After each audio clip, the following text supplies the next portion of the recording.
Good evening, everybody. Welcome in to Coach's Corner East. We are at the Pizza Hut in Galion on this Wednesday evening. September 1st, we can rip the calendar off of August off the calendar and on to September, and certainly the weather feels more like fall, which is a good thing during football season. Our show is brought to you tonight by Don Barr and Associates at the Galion Building and Loan Bank, Matt Studer at Spitzer Chrysler Dodge Jeep Ram and Kia, 1 mile east of the Richland Mall, Mark Osborne and Associates at E-Crane International, serving worldwide markets from the Galion Industrial Park. Week 2 of the high school football season in the books. Week 3 just a couple days away. A little later on in the show, we'll be talking to Johnny King, the head football coach at Crestline High School, about their game last week at North Baltimore. Prior to that, it'll be Coach Ryan Teglovic and the Colonel Crawford Eagles discussing their big win on the road at Smithville. Train kept a rolling for the Eagles as they continue their winning ways, heading into a home game at Gary Field this Friday night against Cardington. And to start the show, as we do each and every week, it's Matt Dick and the Galion Tigers coming off a heartbreaking loss to Cary, one that was in control even into the second half. But now they look to rebound as they have another former NOL full Upper Sandusky coming over to Unkrich Stadium this weekend. Our show is brought to you in part by Steve and Chuck Keller at Keller Auto Parts, your Napa dealer, Uptown Galion and Crestline. Marie Mounts at the Platinum Insurance Agency, your progressive agent, 131 Harding Way East, Uptown Galion. And Joe Klein and Associates at the Galion office of First Federal Bank of Ohio. And I welcome to the microphone once again, it's Matt Dick. Welcome to the show. Week 2 done, week 3 headed your way, and a tough one last week, Coach. A game that you had in hand with Cary, a very solid team that had lost in week 1 to a very good Hopewell Loudon team. And you had them on the ropes, and they got off the ropes, didn't they? Yeah, absolutely. They're a good team that's played lots of playoff games with that senior class, and they're just not going to lay down in the second half. At halftime, we told them it was 0-0. I think our kids did a great job after the lightning delay of coming out and really starting fast, and I think that Cary struggled with that, coming off that bad loss, and we really jumped on them. I had some good momentum going into halftime, but I knew they would calm down. I knew their coaches would coach them up, and they did. And in the second half, it just came down to they were a little bit too big and a little bit too strong for our sophomores and both offensive and defensive lines. That we just really got beat up in the second half. Every coach I've ever talked to, regardless of the sport, has already said you have to play whatever the length of their time of their game is. In your case, 48 minutes, and you got to play a whole 48 minutes. That's not to say that the kids quit. Was it more of a thing of just, did they start to wear you down in the second half? Yeah, absolutely. And I think momentum, with a lot of young sophomores out there, I think momentum gets the best of us. And, that little bit of pep in your step, we kind of lost that in the second half, and that was the difference between a 2-yard run and a 6-yard run or an 8-yard run. And it just kept getting worse and worse defensively. Offensively, it was the difference between maybe we'd go 3, 4, 5 yards and then punt versus 0 yards and punt. I mean, we're getting nothing, and I think that really, as soon as they shut our run game completely down, it really hurt us. Yeah, you'd led 21-6 at halftime, then Cary outscored you 29 unanswered in the second half. You still led 21-13 going into the fourth quarter, and you'd made a comment, just like you said, their O-line and D-line in that second half shut us down. Their D-line kiboshed a lot of things. You talk about your young sophomores and really being in the first time with a situation like that, and when a rock starts rolling downhill, sometimes it's hard to stop. Even though the outcome wasn't what you wanted, that learning experience, do you think that really helped them and helped progress them? Yeah, absolutely. I think, nothing replaces game experience. And we have lots of sophomores out there doing some big things. Then we got some first-time seniors that are playing for the first time on varsity and some juniors. We're definitely a young football team, but we're still working on, a lot of little stuff. I mean, it seems really easy, but giving maximum effort on every play, whether it's a game, practice, a drill, but maximum effort and having the right technique. And I think that, that focus and that maximum effort, those things kind of go together, and it also connects to conditioning. So we've really been harping on, we ran a lot of 40s this week, tried to get the boys in shape. Hopefully it's going to cool off. I know our big boys will play a lot better when it's cold. We got a big old line, and the cooler it gets, the better. And then, once we get in just a little bit better shape, we focus on those details and clean up some technique. And, and as coaches, we have a lot of different athletes that we can get the ball to offensively, and just spreading that that around and not being just one-man show. And I think Hanif is a very, very special player, but eventually everybody's going to take him away. And what can those other guys do? And I think, you saw that with some now screens we threw. It's a different, Cooper Kent came in at quarterback and slinged it really well for a sophomore quarterback, played amazing. So we starting to take the step in the right direction of being a little bit more diversity on our offense. But it's still going to come down to being tough enough, being in shape enough, and being able to pay attention to those little details. Kerry gains 345 yards total, 287 on the ground, so very run heavy. Quarterback Derek Lonsway, 160 yards and a TD on the ground, and the workhorse Jordan Vallejo, 135 yards and quite a few touchdowns there. You finished with 209 yards of offense, 111 through the air, 98 rushing. You did cut down on the penalties compared to week one, just 5 penalties for 40 yards, but you did have 2 turnovers. Hanif Donaldson, you mentioned 16 rushes for 90 yards, 1 TD, 61-yard TD run in the second quarter. Also 8 of 12 passing for 55 yards and 1 TD, plus he caught 2 passes for 35 yards. And as you mentioned, Cooper Kent saw time at quarterback as well, 5 of 12 for 56 yards. Landon Campbell, a couple receptions with a TD. Jackson Hart, a couple receptions. Carson Tyner, Kyle Faust, and Gabe Ivy, all with receptions. So the ball was spread around, and I think you've always said, if you can get the hands and playmakers and be diverse, that's going to lead to good things for the Tigers. Yeah, absolutely, and I think we're going to continue to evolve offensively that way. We put some pretty sweet stuff in this week of practice, and it's just, some of it's ready, some of it's maybe a week or 2 away, but we're going to keep timing up stuff. And I really feel like, our defense has played great. Even with a bunch of sophomores out there, they have really played great all year long. But they still have stuff they can fix. They could rip a little lower at the D line, play a little bit lower, and those sophomore linebackers, keep reading and come meet that line running back at the line of scrimmage. But again, I think our defense has played pretty good. If our offense can get a little bit more rhythm, a little bit more consistency, and let those guys rest a little bit, we're going to play even better defense. So I'm excited to see that offense click and get some consistency because we've become a different football team then. Great. I'm going to take a break here and talk to some of the players here in just a moment. We're brought to you in part by the Burkhart family at the Burkhart Farm Center, your Case IH dealer straight west of Galion on the Manette New Winchester Road. Mike Kleinite at Ag Credit Residential Lending, Bucyrus, Mount Gilead, and Marion. And sweet baby Ray Jones, Davey's little brother, at Ohio Door and Sash, 120 South Street in Galion. First up, Gabe Ivy is a sophomore. Hi, Gabe. How are you tonight?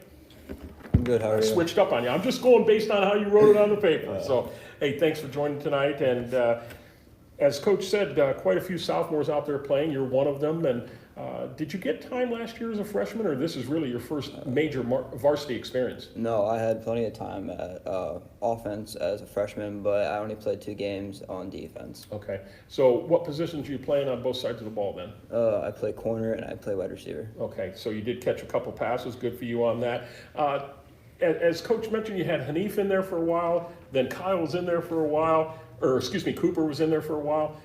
Does that bother you as a receiver, or you don't care who's out there throwing it? You're still running your route and expecting the ball to be there? Absolutely not. As long as me and the QB have a good relationship and he can give me the ball, and as long as he knows that I can catch it, then we're okay. Yeah. Defensively, Coach had talked about, really you've been playing so well. What do you like about the dynamics of this defensive unit that you're on? I love that through diversity in anything, we are strong at anything together. We hit hard, and even when we get tired, we still know that we got each other's backs. You're going to see a team that likes to put it in the air with Upper Sandusky coming your way. Are you up for the challenge, you and your DBs? Absolutely. Okay, maybe a couple picks, right? Oh, yeah. All right, very good. Well, thanks for stepping out tonight. I appreciate it. Thank you. Landon Campbell is a sophomore as well. Hi, Landon. How are you? Good, how about you? Good. Positions on the team this year? Linebacker and tight end. Okay, what linebacker specifically? Mike, Will, Sam? Sam linebacker, okay. This seems like a coach is really praising your sophomore group. And that's not to take away from seniors or juniors or anything like that, but you must be a pretty talented group. How close-knit are you off the field? We're a pretty close group. We usually get along pretty well. Our group is very friendly and stuff like that. Now, was this your first touchdown that you ever had in a varsity game this past weekend? Yeah, it was. What, you're not allowed to over-celebrate, but what was going through your mind from a Madden standpoint? What would you have done if you were allowed to do it? Because I know, had you done it and got a penalty, there's a guy sitting next to you that wouldn't have been really happy.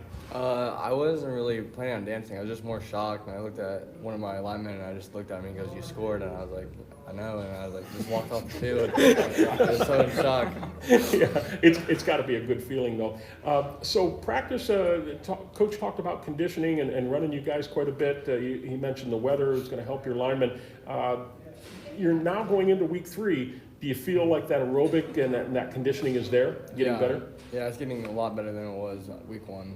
Okay, very good. Well, thanks for stopping out. I really appreciate it, and good luck this weekend. And Damian Kimball next. Hi, Damian. How are you? I'm good. How about you? Great. Thanks for coming out. Senior on the team. Positions that you're playing? Tight end. Tight end. Do you get many targets as a tight end, or in your offensive scheme, are you asked to block more than anything else? Asked to block more than anything else. Okay. And do you like that role? I mean, you got your boy here, Landon, that got his first touchdown. You probably want a little love too, but what's your thought on that? If you could have seen it, and you could, if you look at the video, you're going to see the look in his eye. He's not quite sure how to answer it, but go ahead. I mean, obviously I would like more targets, but I was out the first 2 weeks with an injury, but Okay. I'm back now. Yeah, so you're looking forward to it. Any concerns going into this one on your conditioning, being the fact that you've not played at game speed for the first 2 weeks? No, not really. I've been running around and I've been feeling pretty good about myself. I feel like I'm ready. Good, very good. Well, good luck this weekend. Got Upper Sandusky coming in, a team that you, long days gone by, Galion used to play every year. So it should be a heck of a challenge, so good luck to you. Coming up next, Reese Hickman. Hi, Reese, how are you? Good, how are you? Good, and I did get that right, correct? Yeah. Okay, writing's a little hard to read. You may want to work a little bit harder in English class. But Reese is a senior. What positions are you playing on the team? I just play Leo. Leo. Tell me what Leo is. It's weak side end. Oh, weak side end. Okay, all right, very good. And so from that standpoint, what is your major focus game in and game out? What are you told to do as 1/11th of the unit that's out there? Contained mostly. Okay. And are you finding that, was that difficult against Cary to keep contained? And it wasn't that bad. So we've watched film on Upper, you've prepared for Upper, what do you have to do to them? A team that loves to throw. I gotta be good on my pass rush.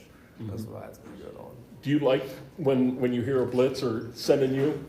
I don't really blitz, I just I'm on the line. Okay, all right. I like doing pass rush, so it's fun. All right, very good. Well, good luck.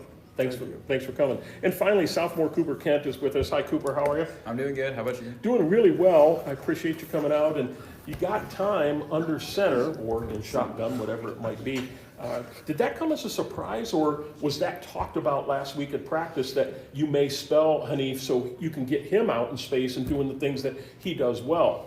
Well, last week was the first week that we actually started to do it, but we've been talking about the empty formation before week 1 started, and I think it's something that can really help the team and really make us more versatile. Nerves when you got out there, when he called your name and said, it's time to go, it's go time? Oh yeah, I mean, it's a varsity game. I mean, you have to be ready to play, and you know, I think I was ready with the nerves, but yeah. What's the biggest lesson that you and your teammates can learn from a situation that happened last week where you're up going into the fourth quarter and it kind of slipped away? What do you learn from that? Well, I mean, you can't take time for granted. I mean, we're up by, 13, 14? And we're up by 7 going into the fourth quarter, and, you know, we got to play every single play at the hardest. That's right, for sure. Well, good luck this week, and I'm sure we're not giving anything away to the people over in Upper that are watching, but could see a little bit more of the same, probably, right? Yep. Which makes you tough because you don't know how. You know, you're probably 2 different types of quarterbacks. Certainly are stature-wise, but throwing the ball, running the ball, and that makes it very, very difficult to deal with. So I'm sure you have, as Coach said, some tricks up your sleeve, so to speak. Yeah, absolutely. Good luck. Have fun with it. Thank you. We're going to come back to Coach here in just a minute. I want to remind everybody that we are brought to you in part by Lee Plymouth and Brad Seibert at the Plymouth Insurance Group, Galion and Bucyrus, North Central State College, Mansfield, and the Crawford Success Center, North Walnut Street, across from the courthouse in Bucyrus, and Phil and Sue Schreck at Phil's Deli, just east of Pizza Hut, at the bridge in Galion. And back we go to Coach Matt Dick and Coach. The guys seem like they're ready to go, and that's a good thing. Anytime you come off a tough loss, you don't want to see heads hanging and like, oh my gosh, now we're going to. They all seem ready and eager to play. And you got a team coming to Unkrich Stadium here in Heisey Park, Upper Sandusky, a team that Galion has faced for many, many years in the Northern Ohio League. Russell Hall, a guy I had an opportunity to interview this summer at a 7-on-7 event, really pepped up for his team. They defeated Mount Gilead last week handily, 48-14. They're now 1-1. They average 35 points per game. They give up about 24, and they're second in the Northern 10 Conference per game in total yards, 405, 169 rush, and 237 passing. Their quarterback, Caden Holman, is 29 of 70 passing for 474 yards in 2 games, 5 TDs, but 3 picks. So, those that are playing, out at the end, as you mentioned, out in the defensive backfield, you've got some opportunities there. Wide receiver Evan Hill and Zach Schaefer are the top receivers, but they give up 132 yards rushing per game, 236 passing, or almost 370 per game. So it sounds as if they're a team that can put up points and yards, but they also can give up points and yards. Talk about that. Yeah, their offense and defense. I think both sides of the ball, they're very much improved. The schemes they're running, the technique they've used, they've taken a big step forward as a whole team. I mean, I'm very impressed with the steps they've taken. The quarterback does a great job of throwing the ball as a sophomore. He's a heck of a quarterback. I like what they're doing offensively, like I said, defensively as well. It's going to be a tough challenge. But, I think it's kind of funny when I watch Cooper Kent talk today on the mic. He's only a sophomore, but he acted like he was a professional ESPN speaker. And it just made me smile. And I think, we're pushing these kids. We were hard on these kids. They ran a lot of sprints. They got a lot of tough coaching. But, we also have some pretty amazing kids. They're a great group of kids to be around. And they're ready to take a step. And I hope, I really hope that they're prepared and coaches can put them in the best position possible so they can take that step. Because we can do something special. It's just got to click. And I think Upper Sandusky is the next game on our schedule. And it's the next opponent. We got to take care of ourselves. And if we do that, great things will happen. I think that's always the interesting part of each team, each and every year, although ideally you have seniors that have come up through the ranks, but it's always a different group, and the mindset is what's interesting about interscholastic sports, and it's how one rebounds from adversity. And what I'm seeing here, like I say, I don't see any heads dragging. That's a credit to you and your staff for keeping them engaged and saying, one loss is not the end of the world. Yeah, it sucked that the way that it happened, but there's just another opportunity. And you only get so many in your high school career, and to bounce back really quick, I think is a really strong thing. And to have such young kids that are just getting great experience, you have to be pleased with that. Oh, absolutely. As you've worked through, and your staff has talked, you talk about the defense and how well they've done. Do you think you have an identity offensively now that you're pretty well set on, or is that always going to be kind of a work in process and tweaking until you finally find the magic elixir, so to speak? I would say skilled athlete-wise, we're starting to figure out what we could do with the 2 different quarterbacks.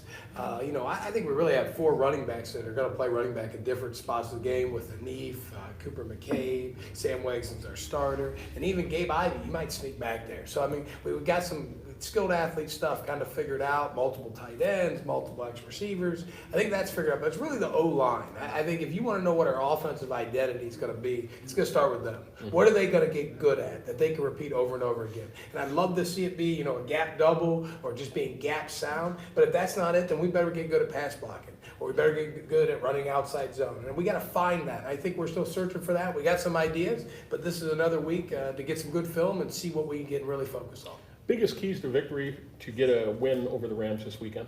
Offensive production. If we can have some consistent offensive production and move the ball, I think almost every time we got a first down, something great happened at the end of it. So if we can get a first down on the initial first 3 downs, that's huge for us. If we do that, our defense gets a little rest and everything gets better. Very good. Well, thanks all of you for stopping out tonight. Good luck this weekend over on your home field at Unkrich Stadium against the Upper Sandusky Rams. We'll look forward to talking to you next week about it, and just appreciate you coming out. Well, thanks for having us. We'll transition to the Colonel Crawford portion of the show right after this.